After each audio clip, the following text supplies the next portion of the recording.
In this brief session, we wanted to give you some helpful parameters to help you organize your study. We've talked about observing, interpreting, applying, and meditating the Word of God, but we wanted to have this session to kind of give you some structure to how to organize your study.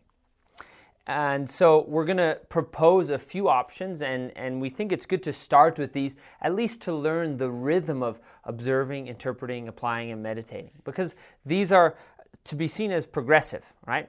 You need to start and end in a certain sequence. As we've been saying, you can't start applying the text before you've even observed what it says. And so these proposed structures will help you organize yourself and keep you on track. So we recommend when you approach a book that we will study, or you'll study on your own long after this, we do propose that you read through the whole book in a few sittings. That's a good practice to get the literary context, to get the overall picture. And not focusing on what does it mean, and just looking at what it says. Don't be taking notes, just giving it a good solid read through from beginning to end. Then we recommend you go in and start to do your observations. Now, we talked about this idea of color coding. So a very simple way to begin your observation process is just coloring the words of the text as you go through. Don't go through a chapter and then observe all the people and then go back to the same chapter and observe all the keywords. Do it simultaneously. Do it together. Okay? Then as you're doing that, you're going to be coming up with all kinds of things that you're seeing, all kinds of observations. So where do you document those? So what we're proposing is a very simple table that you can download the example from the workbook if you're following along with that, or you can just create this in your own journal.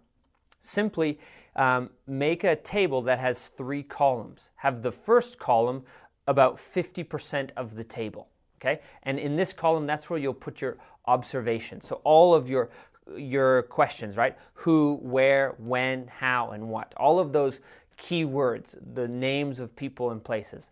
Definitely put your reference next to each of the observations so you know what verse that reference is coming out of.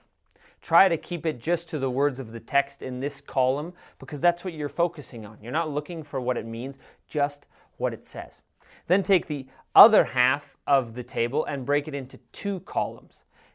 You have the middle column, that will be your interpretation, and then the last column will be your application and meditation. In the interpretation, that's where you write out what you think your observation meant to the original readers, right? So this is where you want to answer the question why. So I've observed this, I put it in column 1, and now I'm asking why, and I write my answer in column 2.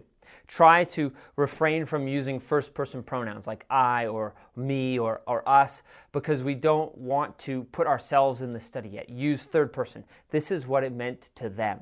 This is what it meant to the church. This is what Moses was saying to the Egyptians. Or this is what Moses was saying to the Israelites. Keep it outward focused.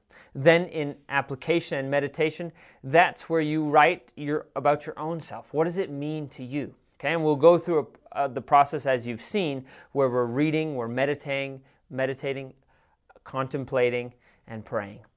And you write down your reflections in that last column. So this is just a very structured way to help you go observation, interpretation, application, and meditation together. There's another way that we propose that you can organize your study, and that's what some people call a chapter summary, where instead of putting it more into a table, you put it more into a paragraph, where you're simply journaling and writing out your observations and flowing your observations into your interpretations, and then ending with application. What does it mean to your life? So this might be a little more structured to people that aren't so linear and would rather just journal and write. We do recommend you begin with the table just to learn the rhythm of observe, interpret, apply, meditate. Because sometimes if you're not used to that, you can start writing what you think the text means before you're writing out your observation. So we've put an example of that as well in the workbook. And then lastly, the third option is more point form. You kind of write out the reference for the verse you're looking at. Under the reference, write down all of your observations. Then under all of your observations, write down your interpretations. Under those, write down your application and meditation. Again, we recommend beginning with the table And then if that's too structured for you, then move on to what other people have proposed with a chapter summary or kind of just jotting down point form of your observations, interpretations, and applications. In the coming sessions, we're going to slowly work our way through 6 books, okay? 2 in the Old Testament and then 4 in the New Testament. Now, we're not going to go through every single chapter and every single verse of those. We'll go through the major parts that are kind of the guiding chapters that give you the main idea of the story. We'll go through some of the more difficult passages. And as we go through them, we recommend you make these chapter charts or tables or chapter summaries for different chapters that you think are very important to the book, or chapters that you found very interesting or intriguing, or perhaps even chapters that you found rather difficult and you never really understood what that meant. So you go through them and you can write in the observation column some of the observations that I'm suggesting as we go through, and you can also copy some of the interpretations that I'm suggesting and the applications, just to give you an example and to learn the method. But then we also recommend you build off of those and throw in your own observations that maybe we don't discuss or bring up.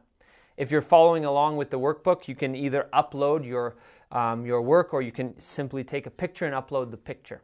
So as we go through in the coming sessions, feel free to have your chapter charts out, and just you can take notes, and then as we go through, you can also write in the observations we give, the interpretations we give, but you can also add in your own observation and interpretations. This is, again, to give you some structure so that you don't just have these ideas flowing out of this observation and this interpretation. This helps grounds it and organizes the text.